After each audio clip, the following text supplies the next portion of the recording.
이혼에 대한 분명한 말씀을 우리에게 주고 있습니다. 자, 우리 6절의 말씀을 같이 한번 읽겠습니다. 6절입니다. 시작. 창조 때로부터 사람을 남자와 여자로 지으셨으니. 아멘. 자, 이는 남자와 여자의 역할이 분명히 다른 것을 말합니다. 남자는 직선적이고 논리적이에요. 그리고 강하고 외향적입니다. 또 지배하려는 마음이 더 강해요. 그리고 시각적입니다. 그에 반해서 여자들은 내향적이고 감성적이에요. 그리고 관계지향적입니다.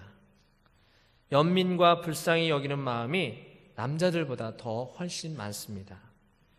그래서 하나님께서는 남자와 여자를 만드셔서 가정이라고 하는 공동체를 만드시고 남자와 여자가 가지고 있는 장점을 살리고 약점을 보완하기 위해서 하나님께서 아담과 하와를 통해서 최초의 가정을 만들어 주셨습니다.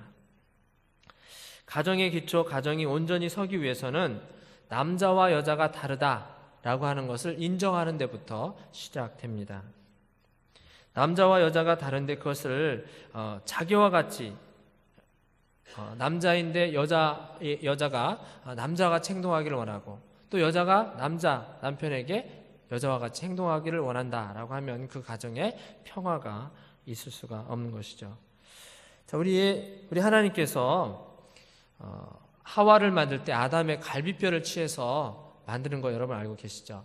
근데 우리 하나님께서 왜 하와를 만들 때 아담의 머리뼈를 가지고 만드시지 않고 아니면 발뼈나 다리뼈를 가지고 만들지 않으셨을까요? 이런 우스갯소리가 있어요.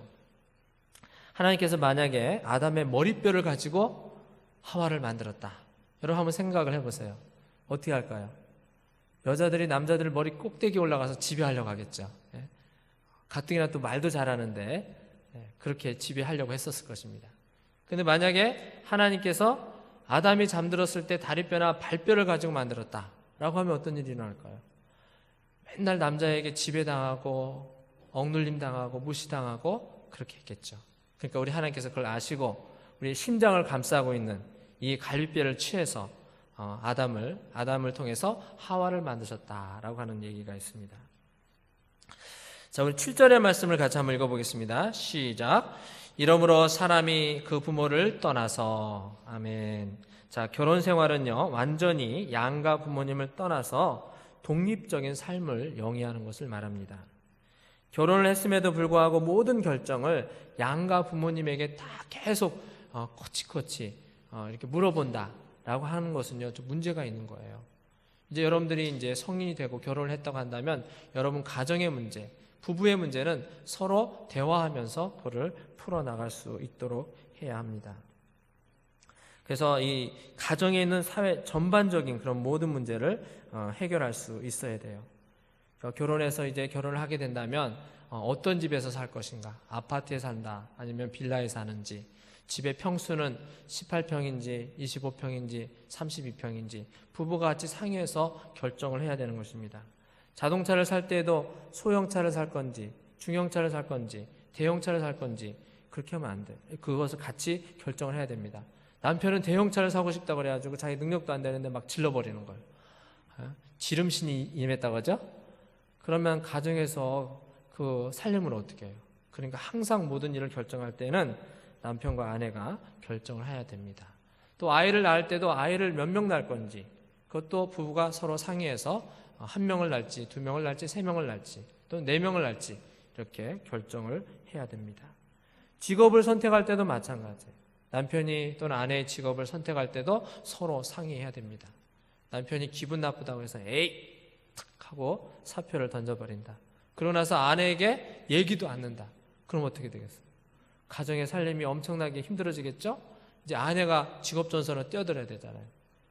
그냥 기분대로 기분 나쁘다고 그렇게 함부로 사표를 던질 수가 없는 것입니다. 그래서 항상 상의하면서 해야 되고요. 또 직업을 이직할 때, 직업을 옮길 때에도 항상 부부가 서로 상의해서 결정을 해야 됩니다.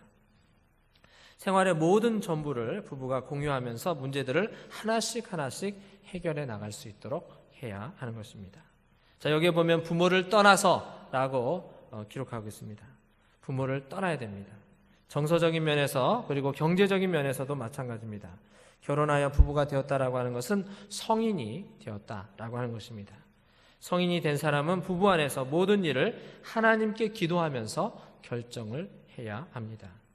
결혼을 했다고 한다면 부모님께도 금전적인 의지를 하는 것에서 이제는 벗어날 수 있어야 됩니다. 미국이나 이스라엘 사람들은요, 만 18세가 되면 부모님이 아이들을 내보낸다는 거예요. 3개월치 월세하고 3개월치 생활비를 딱 주고서 자, 이제는 나가라 하고 나가라고 하는 거예요. 그러면 그 자녀들이 나가서 열심히 아르바이트도 하고 공부도 하고 그래서 자기가 돈을 모아서 생활을 하기 시작합니다. 만약에 그 아이가 그 집에서 계속 머물고 있다라고 하면 돈을 받는 거예요. 월세를 받는 거예요. 그만큼 이렇게 독립적으로 한다고 합니다. 자, 우리나라는 이 정서적인 면에서 그렇게까지는 하지 못한다 할지라도 이제 결혼을 하고 나면 정서적인 면이나 아니면 경제적인 면에서 독립할 수 있도록 여러분들 스스로가 노력을 해야 할 것입니다. 자, 우리 8절의 말씀 같이 한번 읽겠습니다. 시작. 그 둘이 한 몸이 될지니라. 이러한즉 이제 둘이 아니요 한 몸이니 라고 했습니다. 자, 남자와 여자와 남자가 독립된 삶을 20년 또는 30년, 좀 늦게는 40년 이렇게 살았다고 한다면 이제 결혼을 하게 되면 각각 독립되어 있는 그런 몸이 아니고 하나와 같은 마음을 가지고 삶을 살아야 된다라고 하는 것입니다. 자, 우리 몸에는 여러 가지 장기들이 있죠. 여러 가지 지체들이 있어요. 손가락이 있고 발가락이 있고 몸이 있고 있습니다. 근데 어느 한 부분이라도 상처가 난다든지 삔다든지 베인다든지 그렇게 하게 되면요, 온 몸이 아픕니다. 자, 이와 마찬가지로 우리 애가 부부가 한 몸이라는 생각을 가지고 어느 한쪽이 아프다든지 고통을 당한다든지 심리적으로 어려움을 당한다라고 한다면 부부가 같이 그 어려움을 극복할 수 있도록 노력을 해야 됩니다. 자, 그런데 어떤 부부들은 결혼을 했음에도 불구하고 과거의 처녀 총각대의 생각과 행동을 버리지 못하고 개인적으로 또는 이기적으로 삶을 살아가려고 하는 경우가 있습니다. 그래서 가정에 불화가 있고 또 소통도 안 되고 갈등과 싸움이 있습니다. 그래서 이혼의 사유 첫 번째가 뭐예요, 여러분? 여러분 다 보잖아요.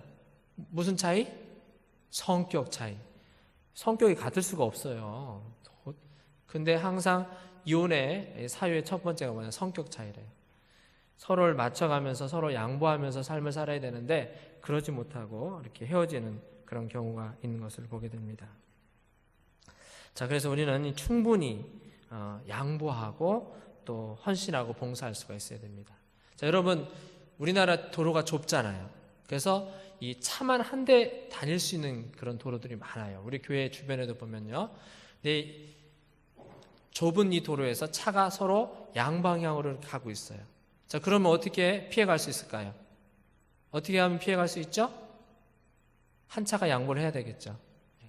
그래서 한 차가 이제 양보를 해주면 다른 차가 이렇게 조심해서 지나가게 되고 그리고 나서 그 길을 피해서 이렇게 가야 되는 것입니다. 양보하지 않고 서로 양보하라고 하면 어떻게 돼요? 자기가 가고자 하는 길을 갈 수가 없는 것입니다. 자, 이와 마찬가지로 부부도 서로 양보하고 이해하고 남을 배려해 줘야 돼요. 그리고 양보했다고 한다면 양보한 것에 대해서도 감사할 줄 아는 그런 마음을 가져야 된다라고 하는 것입니다. 자, 우리 9절의 말씀을 같이 한번 읽겠습니다. 시작. 그러므로 하나님이 짝지어 주신 것을 사람이 나누지 못할지니라 하시더라. 아멘. 자, 요즘에 얼마나 많은 사람들이 인위적으로 하나님이 짝지어 주신 것을 사람이 나누고 있습니까? 그렇게 되니까 가정이 흔들리는 거예요. 특별히 자녀들에게 굉장히 좋지 않은 영향을 끼치고 있습니다. 특별히 초등학교나 중고등부 시절에 있는 아이들에게 이 가정이라고 하는 울타리는 굉장히 중요해요. 그런데 그 시절에 부모님이 이혼을 하게 된다고 하면 가정의 울타리가 무너지는 것입니다. 그래서 그것으로 인해서 여러 가지 사회적인 문제가 일어나고 그 어린 아이의 심령에 씻을 수 없는 상처가 되어서 평생도록 따라다니는 그런 아픔이 되는 것을 보게 됩니다. 청년 여러분, 결혼을 선택할 때 깊이 생각하고 결정하고 결혼하시게 되길 바랍니다. 자, 우리 형제님들, 자매님들의 외모에 너무 끌리지 마시길 바랍니다. 여자는 무엇보다도 중요한 게 외모야. 외모. 예뻐야 돼. 여러분, 여러분의 아무리 아름다운 여인들도 있죠. 30년, 40년, 50년 지나봐요. 그 외모가 평생 가느냐? 제가 확실히 보장할 수가 있습니다. 30년, 40년, 50년 가면요, 예쁜 사람이나 안 예쁜 사람은 거기서 거기에요. 자, 우리 자매님들께 부탁을 합니다. 남자들의 너무 재력에 대해서 너무 끌려서 마치 팔려가듯이 그렇게 해서는 안 됩니다. 자기 스스로 개척할 수 있는 그런 마음이 있어야 돼요. 우리 잠언에 보면 있잖아요. 지혜로운 여인이 있잖아요. 지혜로운 여인. 여러분 아시죠? 잠언의 마지막에 보면 지혜로운 여인이 있는데 뭐냐면 자기 남편을 여러 장로들 앞에서 세워서 이렇게 세우는 그런 사람이 있어요. 그리고 부지런히 아침 일찍 일어나서 일하고 종들에게 일거리를 맡기고 어떤 일을 할 수 있도록 하고 또 구제하고 남편을 세워주고 자녀들을 믿음 안에서 잘 양육하는 그런 어머니가 되어야 됩니다. 그래, 남자가 돈이 많이 쓰니까 나는 가서 이렇게 쓰겠다라고 이런 생각하지 마시고 같이 협력해서 아름다운 가정을 만들어 가시는 우리 형제 자매 여러분들이 되시길 주님의 이름으로 축원합니다. 자, 한편 바리새인과 논쟁을 끝내고 집으로 돌아온 예수님께 제자들이 다시 결혼에 대해서 묻습니다. 그러자 예수님께서 말씀하셨습니다. 자, 11절의 말씀을 같이 한번 읽겠습니다. 시작. 이르시되 누구든지 그 아내를 버리고 다른 데에 장가드는 자는 본처에게 간음을 행함이요 했습니다. 자, 간음이라고 하면 우리는 보통 생각할 때 행동적인 범죄를 생각합니다. 그러나 예수님은 분명히 말씀하셨습니다. 아내를 버리고 다른 여자에게 결혼하여 장가드는 것은 간음이다 라고 경고를 하셨습니다. 청년 여러분, 결혼의 순수함과 또 결혼의 경건함 그리고 결혼의 순결성을 잘 지킬 수 있게 되기를 바랍니다. 자, 중세시대에요, 영국이 있었는데 영국이 켈트족이라고 있죠. 켈트족이 있고 또 북유럽 쪽에 보면 바이킹족들이 있습니다. 근데 이 바이킹족, 켈트족들이 결혼할 정년기가 되면은 이 남자들이 아내를 구하는데 어떤 사람들을 주로 많이 구했냐? 바로 크리스찬 여인들을 많이 자기 아내로 삼았다고 합니다. 자, 왜일까요? 이 크리스찬들이 신실하거든요. 그래서 결혼을 하면은 자기 남편을 잘 섬기고 아이들을 낳으면 믿음 안에서 잘 양육을 하는 거예요. 자신은 도둑놈이고 깡패이고 도둑질하고 다른 데 가서 다른 사람들 많이 물건도 빼앗고 사람도 죽이는 사람이지만 자신의 아내만은 신실한 크리스천을 아내로 삼아서 자기뿐만 아니라 자기 자녀들이 믿음 안에서 잘 크기를 원한다라고 하는 마음으로 그렇게 결혼을 많이 했다고 합니다. 그래서 지금 북유럽에 보면은 그렇게 신사의 나라가 되고 기독교 나라가 되었던 것이 바로 신실한 크리스천 아내를 통해서 이런 일이 일어났다라고 하는 것입니다. 청년 여러분, 결혼의 신성함을 지키시는 여러분들이 되시길 바랍니다. 아름다운 가정을 만들기 위해서 노력하고 기도하시길 바랍니다. 아름다운 가정을 만들기 위해서는 무엇보다도 내가 이 가정을 하나님 안에서 잘 양육하고 잘 섬기겠다라고 하는 마음이 있어야 되는 것입니다. 자, 12절의 말씀을 같이 한번 읽겠습니다. 시작. 또 아내가 남편을 버리고 다른 데로 시집가면 간음을 행함이니라. 아멘. 자, 과거에는요, 남자들이 바람을 많이 폈어요. 근데 그래서 아내를 버리고 다른 살림을 차리는 경우도 많이 있었습니다. 그러나 이제 여성의 인권이 높아지고 시대가 바뀌면서 여성 상위 시대가 되었어요. 여자들도 남자 못지않게 너무나도 쉽게 남편을 버리고 다른 데에 가서 다른 남자와 결혼해 사는 경우가 있는 것을 봅니다. 우리가 신실한 기독교인이라고 한다면 무엇보다도 결혼의 소중함을 바로 인식할 수가 있어야 됩니다. 어떤 사람은 이렇게 말할지 몰라요. 이제 시대는 바뀌었다. 그렇기 때문에 결혼도 자유롭게, 이혼도 자유롭게, 남자 만나는 것도 자유롭게, 여자를 만나는 것도 자유롭게. 마치 우리가 큰 마켓에 가서 쇼핑을 하듯이 물건이 쓰다가 질리고 고장나고 볼품이 없어지고 또 새로운 것으로 바꾸고 싶을 때 이렇게 이 새로운 물건을 사는 것처럼 결혼도 그렇게 해야 되는 거 아니냐라고 주장할 수도 있습니다. 그렇지만 그렇지가 않습니다. 진실하고 신실한 기독교인이라고 한다면 우리는 그렇게 할 수가 없습니다. 북이스라엘 땅에 온 나라 백성들이 우상에 빠져 있고 바알을 섬기고 아세라 신을 섬기고 몰렉과 또 밀곰신을 섬길 때 바알에게 무릎 꿇지 않는 사람이 있었어요. 여러분 몇 명이죠? 7,000명. 7,000명의 사람이 정말 온 세상이 다 우상으로 막 가득해요. 우상의 신전이 막 가득해요. 근데도 불구하고 눈에는 보이지 않지만 지하에서 하나님을 신실하게 잘 섬기려고 했던 사람이 7,000명이 있다라고 하는 것입니다.